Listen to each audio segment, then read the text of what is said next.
Hello friends, आप सभी का फिर से स्वागत करते हैं हमारे चैनल ज्योति फन ब्लॉग पर। तो आप सभी देख रहे हैं तेरे प्यार में पागल भाग 16। इससे पहले इस कहानी के 15 भाग अपलोड कर दिए हैं मैंने चैनल पर। प्लीज़ आप सब लोग वो भाग ज़रूर पढ़ लीजिएगा। आप सबने अब तक पढ़ा था, श्रद्धा भूख की वजह से बेहोश हो जाती है। विराट उसे अपने विला में लेकर जाता है जहां डॉक्टर मेहरा श्रद्धा का ट्रीटमेंट करते हैं और वो विराट से आकर बताते हैं कि श्रद्धा खाली पेट चलने की वजह से बेहोश हो गई है। विराट धीरे धीरे श्रद्धा के करीब जाता है और उसे बहुत ज़्यादा बुरा लग रहा था। श्रद्धा को ऐसे देखकर वो उसके होश में आने का इंतज़ार करने लगता है। तो अब देखते हैं आगे। विराट श्रद्धा का हाथ अपने हाथों में लिए बैठे हुआ था और उसे बहुत प्यार से देख रहा था, उसके होश में आने का इंतज़ार कर रहा था। इधर रामू खाना लेकर विराट के कमरे में आता है, बोलता है साहब खाना तैयार है। विराट उसकी तरफ देखते हुए बोलता है कि ठीक है रामू काका, खाना टेबल पर रख दो। रामू खाना टेबल पर रखकर श्रद्धा की तरफ एक नज़र डालता है और फिर वहां से चला जाता है। इधर धीरे धीरे श्रद्धा अपनी आंखें खोलने लगती है, उसे होश आने लगता है। श्रद्धा की आंखें जब खुलती हैं तो उसके सामने विराट बैठा हुआ था। वह चौंकते हुए अपनी आंखें खोलती है और बोलती है, मिस्टर सिंघानिया, मैं यहाँ पर कैसे आई? विराट थोड़ा सा मुस्कुराते हुए श्रद्धा की तरफ देखता है और बोलता है, श्रद्धा तुम्हें होश आ गया? श्रद्धा बड़ी ही हैरानी से विराट की तरफ देखती है और बोलती है कि होश आ गया मतलब? मगर मुझे हुआ क्या था और मैं यहाँ पर क्या कर रही हूँ? फिर श्रद्धा की नज़र अपने उस हाथ पर जाती है जो विराट के हाथों में था। वे तुरंत ही अपना हाथ खींचती हुई उसकी तरफ घूरते हुए बोलती है, क्या किया है आपने मेरे साथ? मुझे आप पर बिल्कुल भी विश्वास नहीं करना चाहिए था। बहुत बड़ी गलती कर दी मैंने आप पर विश्वास करके। मैं यहाँ पर क्यों हूँ और कौन लेकर आया है मुझे? श्रद्धा काफ़ी ज़्यादा गुस्से में थी। विराट जो थोड़ा सा गुस्से भरे एक्सप्रेशन से उसकी तरफ देखकर बोलता है, मिस श्रद्धा, भूख की वजह से आप बेहोश हो चुकी थी और बीच रोड पर बेहोश पड़ी हुई थी, जिसकी वजह से मुझे आपको यहाँ पर अपनी विला में लेकर आना पड़ा। और रही बात आपके साथ कुछ करने की, तो मिस्टर विराट सिंघानिया ऐसी गिरी हुई नीची हरकत कभी भी किसी के साथ नहीं करता है, समझी आप? विराट को काफ़ी ज़्यादा गुस्सा आ जाता है। वे श्रद्धा से गुस्से में बोलता है कि खाना टेबल पर रखा है, आपको भूख लगी होगी, आप खाना खा लेना। इतना बोलकर वो वहाँ से चला जाता है। इधर श्रद्धा थोड़ा गुस्से में विराट की तरफ देखकर मुंह बनाते हुए बोलती है कि मुझे खाना नहीं खाना है, मुझे अपने घर जाना है, समझे आप? श्रद्धा की इस बात से विराट को थोड़ा गुस्सा आ जाता है और वे उसकी तरफ थोड़ा सा झुकते हुए अपनी तरफ उसे खींच लेता है और बोलता है कि ठीक है, तुम्हें जहाँ जाना है तुम जा सकती हो, समझी? श्रद्धा को समझ में नहीं आ रहा था कि अभी जो विराट उसका हाथ अपने हाथों में लिए बैठा हुआ था और इतने प्यार से उसे देख रहा था, उसे अचानक से क्या हो गया? वो इतना ज़्यादा गुस्सा क्यों हो गया? श्रद्धा को थोड़ा सा अफसोस हो रहा था अपनी बात पर जो उसने विराट से बोली थी दिल ही दिल, कि शायद उसने कुछ ज़्यादा ही विराट से बोल दिया है। मगर वे विराट को इस तरह से एहसास ना दिलाते हुए उसे थोड़ा सा गुस्से से बोलती है, हाँ मैं चली जाऊंगी, समझे आप? इधर विराट श्रद्धा से काफ़ी ज़्यादा गुस्सा हो गया था, क्योंकि जब श्रद्धा बेहोश हो गई थी तो उसके नंबर पर किसी लड़के का फ़ोन आया था जो उसके कॉलेज का फ्रेंड अभिषेक था, जिसका नंबर उसने BF नाम से सेव कर रखा था। जिस बात से विराट काफ़ी ज़्यादा गुस्सा था श्रद्धा से। उसे लग रहा था कि वो श्रद्धा का बॉयफ्रेंड होगा, इसी वजह से वो श्रद्धा से गुस्सा था और उसके साथ ऐसा बिहेव कर रहा था। विराट गुस्से में खिड़की के पास जाकर खड़ा हुआ था, बाहर की तरफ देख रहा था। इधर श्रद्धा उठती है और अपने घर जाने के लिए पैर को उठाती है, मगर श्रद्धा का पैर फिसल जाता है, जिसकी वजह से टेबल पर रखा पानी का गिलास जमीन पर गिर जाता है। श्रद्धा थोड़ा सा डर जाती है, वे जल्दी से गिलास को टेबल पर रखती है और खुद को संभालते हुए धीरे धीरे खड़ी हो जाती है। इधर विराट तिरछी नज़र से श्रद्धा को देख रहा था। वो जैसे ही अपना बैग उठाकर वहां से जाने लगती है, उसका कमजोरी की वजह से फिर से पैर फिसल जाता है। विराट श्रद्धा को अपनी बाहों में संभाल लेता है। श्रद्धा जो डर के मारे बिल्कुल शॉक्ड रह गई थी, उसका मुंह तो जैसे खुला का खुला रह गया था, उसे लगा कि वो जमीन पर गिर गई है। श्रद्धा बहुत ज़्यादा डर जाती है। विराट जो उसे बहुत ही ज़्यादा गुस्से से देखकर बोलता है घूरता हुआ कि श्रद्धा को समझ में नहीं आ रहा था कि आखिर विराट उसे घूर क्यों रहा है। श्रद्धा बोलती है, मिस्टर सिंघानिया छोड़िए मुझे, मैं ठीक हूँ, मुझे घर जाना है। विराट अपने रियल लाइफ में तुरंत ही वापस आ जाता है और श्रद्धा को छोड़ देता है। श्रद्धा जाने लगती है तो विराट उसका हाथ पकड़ लेता है और कस के उसे अपनी बाहों में खींचकर गुस्से से बोलता है, घर जाना है या अपने आशिक के पास जाना है? श्रद्धा गुस्से में विराट की तरफ घूरते हुए देखने लगती है। उससे पहले वो कुछ बोल पाती, विराट श्रद्धा का मुंह दबाते हुए बोलता है कि मैंने तुम्हें मना किया था ना कि तुम सिर्फ मेरी हो, तुमने किसी और के बारे में सोचा भी कैसे। श्रद्धा विराट के इस रूप से बहुत ज़्यादा डर जाती है। वो हकलाते हुए बोलती है, आप कहना क्या चाहते हैं मिस्टर सिंघानिया, ये क्या बकवास कर रहे हैं आप। विराट बोलता है कि कौन है वो लड़का। श्रद्धा जो विराट की तरफ देखकर बोलती है, कौन लड़का। विराट बोलता है कि वही तुम्हारा आशिक जिसका नंबर तुमने अपने BF नाम से फ़ोन में सेव किया हुआ है, जो तुम्हारे पास फ़ोन कर रहा था। मगर अच्छी बात तो ये थी कि मैंने फ़ोन उठा लिया। श्रद्धा समझ जाती है कि विराट इसी बात से उससे नाराज़ है। वो अभिषेक को उसका बॉयफ्रेंड समझ रहा है। श्रद्धा बोलती है कि मिस्टर सिंघानिया, मेरा कोई भी बॉयफ्रेंड नहीं है, और वैसे भी किसी का भी नंबर मैं किसी भी नाम से सेव करूं आपसे क्या मतलब है। आप कौन होते हैं मुझे ये बताने वाले, ये मेरी पर्सनल लाइफ है। विराट को गुस्सा आ जाता है। वो श्रद्धा का हाथ पीछे की तरफ मोड़ देता है और मोड़ते हुए बोलता है कि अच्छा, वो तुम्हारा बॉयफ्रेंड नहीं है तो कौन है वो, मुझे भी बता दो। श्रद्धा को बहुत ज़्यादा दर्द हो रहा था। वो बोलती है, छोड़िए मुझे मिस्टर सिंघानिया, ये क्या कर रहे हैं आप, प्लीज़, मुझे बहुत ज़्यादा दर्द हो रहा है। मगर विराट जो श्रद्धा से इतना ज़्यादा गुस्सा था, उसे तो उसके दर्द का एहसास ही नहीं हो रहा था। श्रद्धा दर्द के मारे रोने लगती है। विराट जी प्लीज़ मुझे छोड़ दीजिए, वो मेरा बॉयफ्रेंड नहीं है, वो मेरे कॉलेज का फ्रेंड है जिसका नाम मैंने अभिषेक है, मैं सच बोल रही हूँ। विराट फिर श्रद्धा का हाथ छोड़ देता है, मगर उसे अभी भी यकीन नहीं आ रहा था कि अभिषेक उसका फ्रेंड है। विराट श्रद्धा से बोलता है, अब तो तुम्हें समझ में आ ही गया होगा ना कि किस हद तक मैं जा सकता हूँ तुम्हारे साथ। श्रद्धा गुस्से से उठती है और विराट के सीने पे जोर जोर से हाथ मारने लगती है और बोलती है, मिस्टर सिंघानिया, आपकी हिम्मत भी कैसे हुई मेरे साथ ऐसी हरकत करने की। आप इंसान नहीं हो सकते, आप एक जानवर हैं। एक जानवर से भी बदतर इंसान को दर्द को भी नहीं समझ पाते हैं आप। आपको शर्म आनी चाहिए ऐसी हरकतें करते हुए। समझते क्या हैं आप खुद को। आपके पास पैसा है, गाड़ी है, बंगला है, तो आप किसी को भी जबरदस्ती अपने साथ रख लेंगे। मगर आप जिस तरह से मुझे समझ रहे हो, मैं वैसी बिल्कुल भी नहीं हूँ। मैं आज ही आपकी कंपनी को छोड़ रही हूँ, रिज़ाइन दे रही हूँ। मुझे आपकी कंपनी में आपके साथ तो बिल्कुल भी काम नहीं करना है। श्रद्धा इतना बोलकर वहाँ से चली जाती है। विराट जो श्रद्धा को घूरता हुआ देखता रहता है, उसे बहुत ज़्यादा गुस्सा आ जाता है। वो भी श्रद्धा के पीछे पीछे जाता है और उसका हाथ पकड़कर बोलता है, क्या कहा तुमने कि तुम मेरी कंपनी छोड़ दोगी। श्रद्धा बोलती है, हाँ, मैं नहीं करूँगी आपकी कंपनी में जॉब, मुझे नहीं करना आपके साथ। विराट हंसते हुए बोलता है कि ठीक है, मैं भी देखता हूँ कि कौन तुम्हें अब पूरे मुंबई या पूरे ऑल इंडिया में जॉब देता है। श्रद्धा विराट का हाथ जोर से झटकती है और बोलती है, ठीक है, तो आप मुझे रोक के दिखाइएगा। इतना बोलकर वो वहाँ से चली जाती है। श्रद्धा रोड के किनारे बैठकर काफ़ी ज़्यादा रो रही थी। उसे बहुत ज़्यादा बुरा लग रहा था, उसे बहुत ज़्यादा गुस्सा भी आ रहा था। उसका मन तो कर रहा था कि वो विराट को अभी मार डाले। वो एक टैक्सी उसके बगल से निकलती है तो श्रद्धा उस टैक्सी को रोकती है और अपने घर के लिए निकल जाती है। इधर विराट जो शराब की एक बोतल को उठाते हुए उसे एक ग्लास में भरता है और आराम से बैठकर सोफे पर पीने लगता है।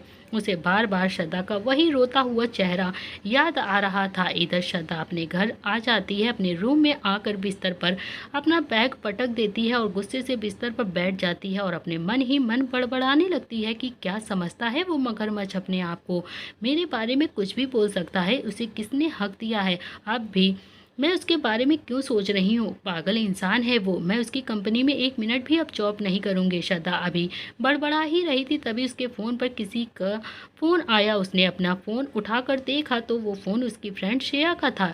श्रद्धा अपना फ़ोन उठाकर गुस्से में बोलती है, हेलो श्रेया, बोल। श्रद्धा की आवाज़ सुनकर श्रेया डर जाती है और वो बोलती है, यार आजकल जब से तूने सिंघानिया कंपनी क्या ज्वाइन कर ली है, तू तो मुझे भूल ही गई है, मुझे फ़ोन तक करना बंद कर दिया है। श्रद्धा गुस्से में बोलती है, यार अब मैं तुझे क्या बताऊं, मैं सिंघानिया कंपनी में जॉब छोड़ रही हूं, मुझे नहीं करना वहाँ। श्रेया हैरान होते हुए उससे बोलती है, जॉब छोड़ देगी, मगर क्यों। श्रद्धा बोलती है, यार वहाँ का मालिक वो मगरमच्छ है, वो हर टाइम मुझे परेशान करता रहता है। मैंने भी उसे बोल दिया है आज कि मैं अब वहाँ पर जॉब नहीं करूँगी। श्रेया बोलती है, तू पागल हो गई है क्या, तूने सिंघानिया कंपनी छोड़ दी जहाँ लोग तरसते हैं काम करने के लिए, तू ऐसा नहीं कर सकती है। श्रद्धा थोड़ा उदास हो जाती है, फिर वो बोलती है, तो मैं क्या करूँ यार, उस मगरमच्छ ने तो मेरा जीना हराम करके रख दिया है, अब तू ही बता मैं क्या करूं? श्रेया बोलती है कि तू भी श्रद्धा शर्मा है, तू कैसे भूल जाती है? और वैसे भी आज तक तूने कभी भी हार नहीं मानी है, तो तू उस मगरमच्छ से कैसे हार मान गई यार? श्रद्धा थोड़ा अपनी फीलिंग्स को समझते हुए जोश में आती है और अपना दिमाग चलाने लगती है और बोलती है, हाँ, मैं श्रद्धा शर्मा हूँ, इतनी जल्दी हार कैसे मान सकती हूँ मैं, वो भी उस मगरमच्छ से? तो बिल्कुल भी नहीं। श्रद्धा फैसला करती है कि अब वो सिंघानिया कंपनी बिल्कुल भी नहीं छोड़ेगी और उस मगरमच्छ के साथ लड़ेगी। फिर से वो वहाँ पर जाकर काम करेगी, वो विराट सिंघानिया को सबक सिखाएगी। श्रेया बोलती है, हाँ, और वैसे भी अगर तूने सिंघानिया कंपनी छोड़ दी ना, तो तू तो जानती है ना, तेरे दादाजी तेरी शादी राहुल मेहरा के साथ ज़रूर कर देंगे, क्योंकि वो तो बस इसी इंतज़ार में बैठे हैं कि तू जरा सी भी एक गलती करे और वे तेरी शादी उसके साथ कर दें। श्रद्धा बोलती है, हाँ यार, तू सही बोल रही है, मैं बहुत बड़ी गलती करने वाली थी, मगर अब सिंघानिया कंपनी नहीं छोड़ूंगी। इतना बोलकर श्रद्धा फ़ोन काट देती है और वॉशरूम की तरफ बढ़ जाती है। श्रद्धा अपने बाथरूम में शावर ले रही थी, तभी उसके सामने बार बार विराट का चेहरा आ रहा था। कभी वो महसूस करती है कि विराट उसके बिल्कुल करीब है। वे अपनी आंखें पानी से धुल लेती है और बोलती है, इस मगरमच्छ का चेहरा मेरी आंखों के सामने बार बार क्यों आ रहा है? मैं उसकी शक्ल भी देखना नहीं चाहती हूँ। वो जल्दी से नहाकर वॉशरूम से बाहर आती है और अपने पूरे बदन को टॉवल से पोंछती है। श्रद्धा को बहुत तेज भूख लगी थी। वे जल्दी जल्दी से कपड़े पहनती है और नीचे हॉल में जाती है अपनी माँ के पास। उसकी माँ जो किचन में खाना बना रही थी, वे अपनी माँ के पास जाकर बोलती है, माँ, आज मुझे बहुत तेज भूख लगी है, आपने खाने में क्या बनाया है? उसकी माँ धीरे से मुस्कुराती है और बोलती है, बेटा, आज सारा खाना मैंने तेरी ही पसंद का बनाया है। रात में तू कहाँ रह गई थी? मुझे तो बहुत ज़्यादा परेशानी हो रही थी तेरे लिए, मैं बहुत परेशान हो रही थी। श्रद्धा बोलती है, माँ, वो सब छोड़िए, आप पहले मुझे कुछ खाने के लिए दीजिए, बहुत तेज भूख लगी है। उसकी माँ बोलती है, हाँ बेटा, बस थोड़ा सा सब्र, तू खाना बिल्कुल तैयार है, तू चल बैठ, चल कर मैं तेरे लिए खाना लेकर आती हूँ। श्रद्धा मुस्कुराते हुए बोलती है, ठीक है माँ, और वहाँ से चली आती है। उसकी माँ उसकी पसंद का खाना थाली में सजाकर उसके पास लेकर आती हैं और उसे देते हुए बोलती हैं, ये ले बेटी, खाना खा ले। श्रद्धा जल्दी से अपनी माँ के हाथ से खाने की थाली लेती है और खाना शुरू कर देती है। उसकी माँ उसके पास बैठकर उसे देख रही थी। उसकी बेटी कितनी ज़्यादा मासूम है, अभी तक उसके अंदर कितना ज़्यादा बचपना है। श्रद्धा अपनी माँ के चेहरे की तरफ देखती है और अपनी भौहें चढ़ाते हुए बहुत ही प्यार से उनसे पूछती है, क्या हुआ माँ, आप मुझे ऐसे क्यों देख रही हैं? क्या मेरे फेस पर कुछ लगा है? उसकी माँ धीरे से बोलती है, नहीं बेटा, और मुस्कुरा कर उसके सिर को सहला कर बोलती है, मेरी बेटी, तू हमेशा खुश रहे। श्रद्धा अपनी माँ के गले लग जाती है और बोलती है, माँ, अगर आप मेरे साथ रहेंगी ना, तो मैं हमेशा खुश रहूँगी। इधर सिंघानिया हाउस में जश्न की तैयारी जोर शोर से हो रही थी। अक्षत तो अपनी पूरी कोशिश में लगा हुआ था कि जश्न में किसी भी चीज़ की कोई भी कमी ना रहे। सभी घर वाले बहुत ज़्यादा खुश थे, मगर विराट, जो अपने विला में बहुत ही गुस्से में अपनी चेयर पर शराब का गिलास लिए बैठे हुआ था और बहुत ही गहरी सोच में था। मुंबई के बड़े से बड़े बिजनेसमैन के पास सिंघानिया का इनविटेशन पहुंच चुका था। ये जश्न मुंबई का आज तक का सबसे शानदार जश्न बनने वाला था, जहां बड़े से बड़े लोग इनवाइटेड थे। इधर विराट के फ़ोन पर किसी के बेल बजने की आवाज़ आई। विराट ने अपना फ़ोन उठाते हुए अपनी नज़र उस पर डाली और फ़ोन को रिसीव किया। विराट ने सिर्फ एक शब्द में कहा, 5 मिनट में मुझे मिलो। इतना बोलकर उसने फ़ोन काट दिया। विराट जल्दी से उठता है और ड्रॉल खोलता है, एक पिस्टल निकालता है उसमें से, हल्का सा मुस्कुराया और ड्रॉल को बंद करके वो बाहर आया और अपनी मर्सिडीज लेकर निकल गया। कुछ ही समय बाद विराट एक बड़ी से बंगले के बाहर अपनी मर्सिडीज रोकता है। विराट ने जैसे ही अपना कदम बाहर रखा, उसके सामने 4 लोग खड़े हुए थे। विराट ने अपनी नज़र उनकी तरफ उठाई, वे चारों ही आदमी अपने आप साइड हो गए। विराट घूरते हुए उन्हें देखकर बंगले के अंदर चला गया। बंगले के अंदर 2 लोग बैठे हुए थे, जो विराट को देखकर अपने आप ही खड़े हो जाते हैं। विराट जाकर वहां पड़े सोफे पर बीचों बीच में बैठ जाता है और थोड़ा गुस्से वाले एक्सप्रेशन लेते हुए सामने पड़े टेबल पर अपने दोनों पैर रख देता है और वे दोनों ही आदमी विराट को देखकर एक दूसरे की तरफ देखने लगे। तभी विराट दोनों को बैठने का इशारा करता है। वो दोनों ही बैठ जाते हैं और डरते डरते एक आदमी जो विराट की तरफ कुछ फाइल्स लेकर आता है, वह आदमी कोई और नहीं था, राजन मिश्रा था। जो मुंबई का बहुत ही बड़ा वकील था। राजन थोड़ा झिझकते हुए बोलता है, मिस्टर सिंघानिया, आपने जो बोला था वो काम हो गया है। हमने मल्होत्रा की सभी प्रॉपर्टीज़ पर कब्जा कर लिया है, जिसकी वजह से वो डर के मारे हमारा फार्म हाउस छोड़ने के लिए तैयार है। बस आपकी एक साइन की ज़रूरत है।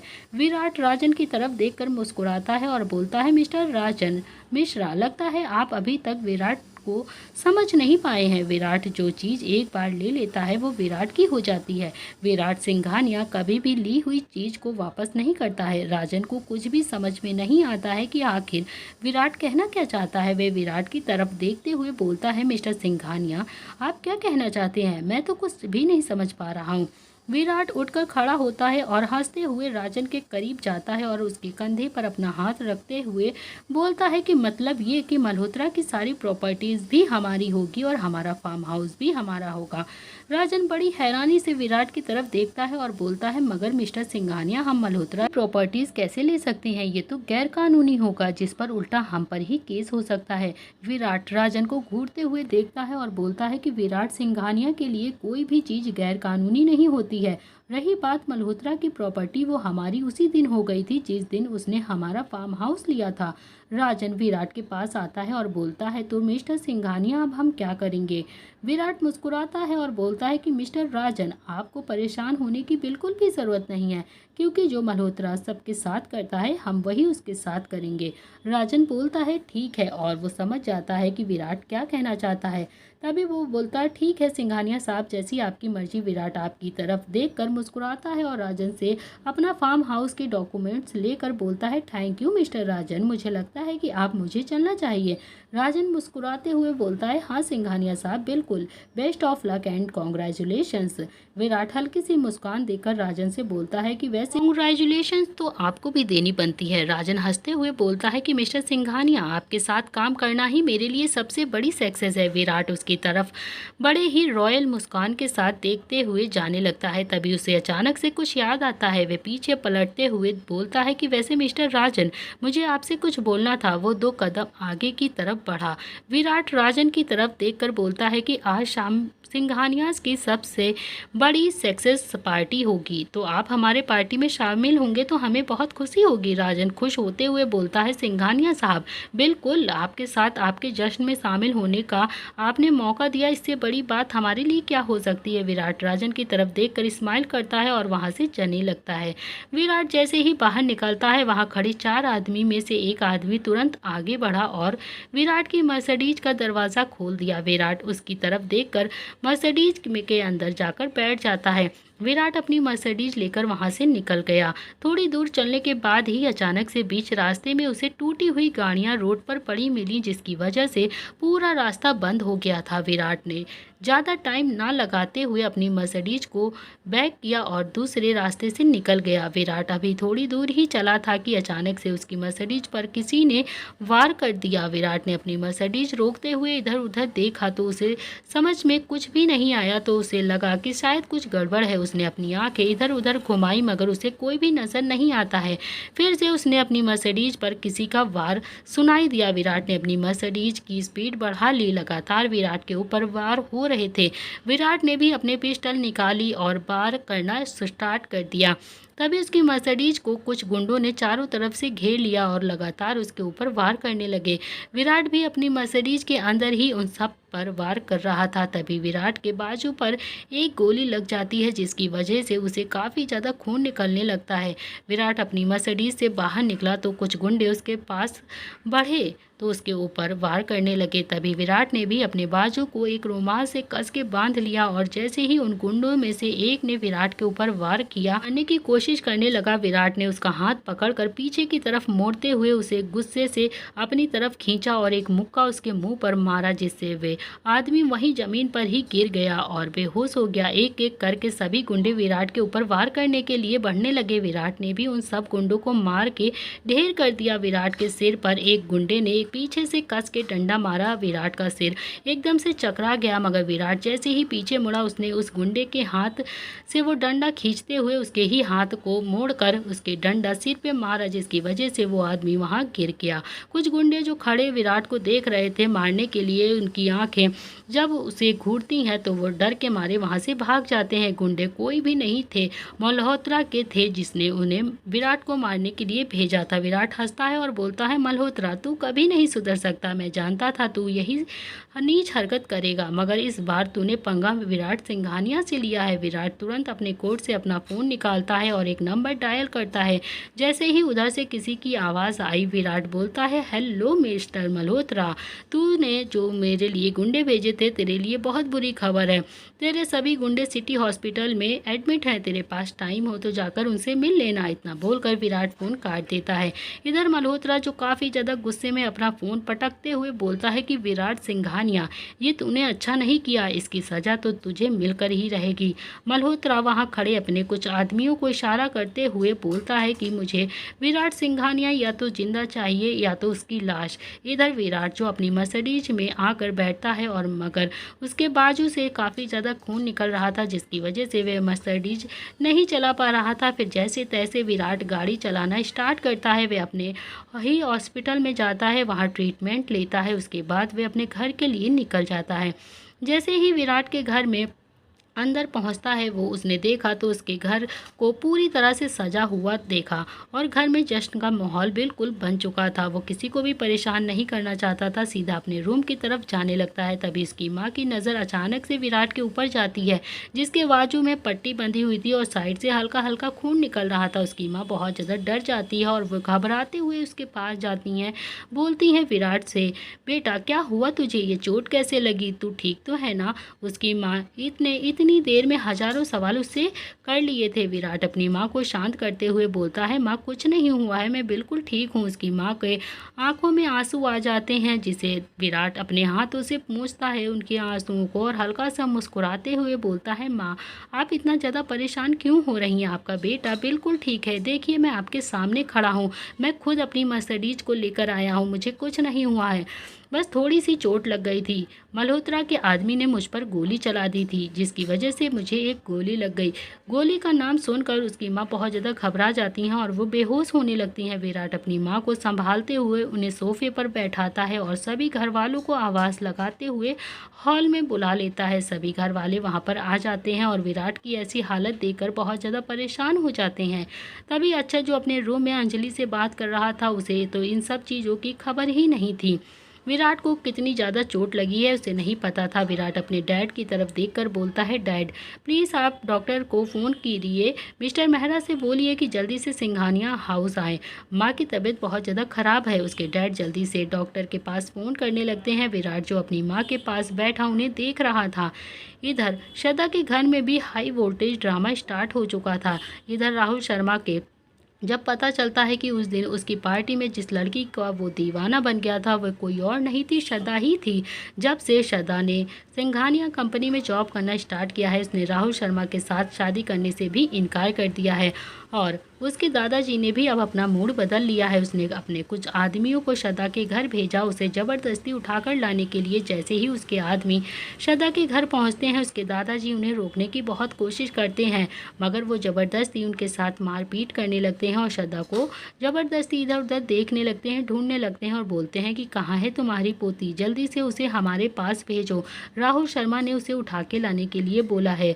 उसके दादाजी तो उन गुंडों की बातें सुनकर बिल्कुल दंग रह गए। उन्हें तो यकीन ही नहीं आ रहा था कि जिस राहुल शर्मा से वे अपनी पोती श्रद्धा की शादी करने के लिए इतना ज़्यादा परेशान थे, कुछ भी करने के लिए तैयार थे, उसकी मर्जी भी नहीं जानना चाहते थे, उसकी असलियत ये है वो कितना गिरा हुआ इंसान है। तभी उन्हें अपनी गलती का एहसास होता है और वे गुस्से में बोलते हैं कि मेरी पोती कहीं भी नहीं जाएगी, समझे, चले जाओ तुम लोग यहाँ से। वो सभी आदमी हंसते हुए बोलते हैं कि तुम्हारी पोती अब राहुल शर्मा की दुल्हनिया बन के ही रहेगी। राहुल शर्मा अब किसी भी कीमत पर उससे शादी करना ही चाहता है। तभी उसके दादाजी ने उन आदमियों को घूरते हुए बोलते हैं कि बता देना राहुल शर्मा की मैं महाराणा प्रताप शर्मा कभी भी राहुल शर्मा से अपनी पोती श्रद्धा की शादी नहीं करूंगा। तभी उनमें से एक आदमी आगे बढ़ता है और उसके दादाजी को धक्का मार के बोलता है, तेरी इतनी हिम्मत कि तू राहुल शर्मा से टकरा रहा है, क्यों बुढ़ापे में अपने हाथ पैर तुड़वाना चाहता है? तू जानता नहीं है अभी राहुल शर्मा को क्या चीज़ है वो। अगर उसको गुस्सा आ गया ना तो तू सीधा भगवान के पास निकल लेगा, समझा? जितना कहा जा रहा है उतना कर। घर में इतना ज़्यादा शोर होने की वजह से श्रद्धा की माँ जो कमरे में थी वो भी बाहर आ जाती हैं और वो देखती हैं कि कुछ आदमी जो ज़बरदस्ती दादाजी के साथ बदतमीज़ी कर रहे हैं और उनसे मारपीट कर रहे हैं। वे उन्हें रोकने की कोशिश करती हैं तो वे आदमी उन्हें कस के धक्का मारता है, जिसकी वजह से वो दीवार से लड़ जाती हैं और उनके सिर पर काफ़ी ज़्यादा चोट आ जाती है। तभी उनमें से एक आदमी आगे बढ़ता है और बोलता है, ए बुढ़िया, कहाँ है तेरी बेटी? बुला अपनी बेटी को। राहुल शर्मा ने उसे बुलाया है। तभी उसकी माँ बहुत ही ज़्यादा डर जाती हैं और वे समझ जाती हैं कि ये राहुल मेहरा का किया कराया है। वे हकलाते हुए बोलती हैं कि मेरी बेटी घर पर नहीं है, वो बाहर गई है। वे आदमी बहुत ही ज़्यादा गुस्सा आ जाती है और वो बोलता है कि सच बता, नहीं तो मैं तेरी जान ले लूँगा। उसकी माँ बोलती है, मैं सच कह रही हूँ, अगर मेरी बेटी घर पर होती तो वो अब तक आ जाती। तभी पीछे खड़ा एक आदमी बोलता है कि हाँ यार, मुझे लगता है कि ये बुढ़िया सही कह रही है। अगर इसकी बेटी घर पर होती ना तो इतना ज़्यादा शोर होने की वजह से वह खुद ही बाहर आ चुकी होती। छोड़ दे इसको, कुछ नहीं होगा इससे। उसकी माँ को वो छोड़ देता है, मगर श्रद्धा जो अपने कमरे में सो रही थी, घर में इतना ज़्यादा ड्रामा हो जाता है उसे तो पता ही नहीं चलता है। श्रद्धा की माँ ने जानबूझकर उसके कमरे को लॉक कर दिया था और गुंडों से झूठ बोला था ताकि कोई भी जान ना पाए कि श्रद्धा घर पर ही है। श्रद्धा सो रही थी, उसे पता नहीं चल पाता है उसके घर में क्या क्या हो चुका है। तभी वो आदमी बोलते हैं, यार पता नहीं इस बुढ़िया की बेटी कब तक आएगी, चलो हम जब तक एक पैक लगा कर आते हैं, मेरे तो सिर में बहुत ज़्यादा दर्द हो रहा है। तभी उनमें से दो आदमी बोलते हैं, हाँ तू सही बोल रहा है यार, चलते हैं। तभी श्रद्धा की माँ और उसके दादाजी को वो लोग धमकी देते हैं कि तेरी बेटी जैसे ही आए उसे बता देना कि उसे राहुल शर्मा की दुल्हनिया बनना है और वो ज़्यादा नखरे ना करते हुए जल्दी से तैयार हो जाए, हम जल्द ही उसको लेने आएंगे। इतना बोलकर वो सभी वहाँ से चले जाते हैं। इधर श्रद्धा के दादाजी और उसकी माँ बहुत ही ज़्यादा परेशान हो जाती हैं और बहुत ज़्यादा डर जाती हैं कि उन्हें तो समझ में ही नहीं आ रहा था कि अब वो क्या करें। तभी उसके दादाजी श्रद्धा की माँ से माफ़ी मांगते हैं, बोलते हैं, मुझे माफ़ कर दो बहू, ये मेरी ही गलती है जो इसकी सज़ा मुझे मिल रही है। मैंने राहुल शर्मा की सच्चाई नहीं जानी और शादी की बात कर ली। हमारे घर पर जो भी ड्रामा हुआ है वो मुझे नहीं पता था कि राहुल शर्मा इतना गिरा हुआ आदमी होगा, इतना नीच आदमी है, नहीं तो मैं कभी भी अपनी पोती की शादी की बात उससे नहीं करता। मुझे लगा वो पैसे वाला है, मुंबई का इतना बड़ा बिजनेसमैन है, हमारी श्रद्धा वहाँ पर खुश रहेगी, मुझे माफ़ कर दो। उसकी माँ बोलती हैं, बाबूजी आप परेशान मत होइए, सब कुछ ठीक हो जाएगा, मैं श्रद्धा से बात करती हूँ। उसके दादाजी बोलते हैं, हाँ बहू, मगर मैं अब किसी भी कीमत पर राहुल शर्मा से हमारी पोती श्रद्धा की शादी नहीं करूँगा, इसके लिए मुझे चाहे कुछ भी करना हो। उसकी माँ बोलती हैं, जी बाबूजी, हमें कुछ तो करना ही पड़ेगा, नहीं तो ये राहुल शर्मा हमारा जीना मुश्किल कर देगा, हमारी बेटी श्रद्धा के साथ ज़बरदस्ती शादी कर लेगा, ये कुछ भी कर सकता है, मेरी बेटी की तो ज़िंदगी बिल्कुल बर्बाद हो जाएगी। आज ही राहुल शर्मा के खिलाफ हम लोग पुलिस कंप्लेन कर देते हैं। उसकी दादाजी उसकी तरफ देखकर बोलते हैं, हाँ बहू, तू बिल्कुल सही कह रही है, हम आज ही पुलिस कंप्लेन कर देंगे राहुल शर्मा के खिलाफ, जो हमारी बेटी से ज़बरदस्ती शादी करने के लिए पागलपन दिखा रहा है, हमारे घर रोज़ के रोज़ गुंडे भेजने लगा है। तो दोस्तों, इसी के साथ इस कहानी का यह अध्याय यहाँ पर समाप्त हो रहा है। अगर आप जानना चाहते हैं कि इस कहानी में अब आगे क्या होने वाला है तो आपको देखना पड़ेगा इस कहानी का अगला भाग। कहानी पसंद आए तो प्लीज़ चैनल को लाइक शेयर सब्सक्राइब ज़रूर करें। थैंक यू फ्रेंड्स, मिलते हैं इस कहानी के अगले भाग में।